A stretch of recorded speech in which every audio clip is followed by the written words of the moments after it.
नमस्कार. तुम्ही पाहताय दैनिक राज्य लोकतंत्र. आपल्या भारतात टिकटॉकवर अनेक लोक फेमस झाले आहेत. टिकटॉक भारतात बॅन झाल्यानंतर या टिकटॉक स्टारला इंस्टाग्रामवर आपली कला दाखवण्यासाठी रंगमंच मिळाला आणि ते टिकटॉक स्टार पासून रील स्टार झाले.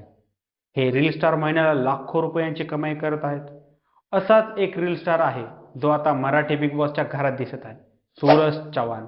गोलीगत धोका व किट्टेंगुळ अशा अनेक डायलॉगने सोशल मीडियावर फेमस असलेला सूरज चव्हाण आता थेट टेलिव्हिजनवर झळकत आहे. खरं तर इंस्टाग्रामवर सूरजचे जवळपास 9 लाखपेक्षा जास्त फॉलोअर्स आहेत.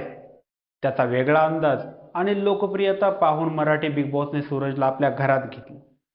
त्यामुळे इंस्टाग्रामवर एडेचाळे करून व्हिडिओ बनवणाऱ्या पोराला थेट बिग बॉसमध्ये पाहून अनेकांच्या भुवया उंचवल्या.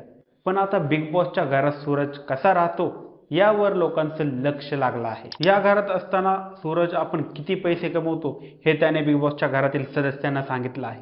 कोणी उद्घाटनाला बोलवलं तर आपण दिवसाला 80,000 रुपये घ्यायचो, पण आता 35 ते 40,000 रुपये घेतो, अशी माहिती त्याने घरातील सदस्यांना दिली. त्यावेळी मात्र घरातले आश्चर्यचकित झाले.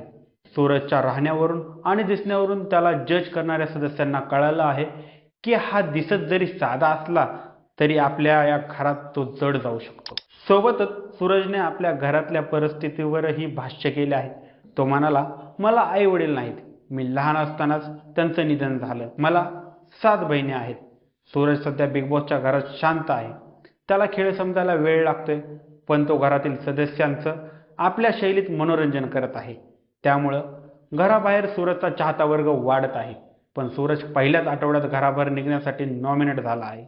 आता त्याचा चाहता वर्ग त्याला वोटिंग करून घरात राहण्यासाठी मदत करतो की नाही हे पाहणं उत्सुकतेचं ठरणार आहे. सूरज चव्हाण बद्दल तुमची मतं काय आहेत? तुम्हाला काय वाटतं? आम्हाला कमेंट करून नक्की कळवा. आणि जर राज्य लोकतंत्र चॅनलवर नवीन असाल तर चॅनलला सबस्क्राईब करायला विसरू नका. धन्यवाद.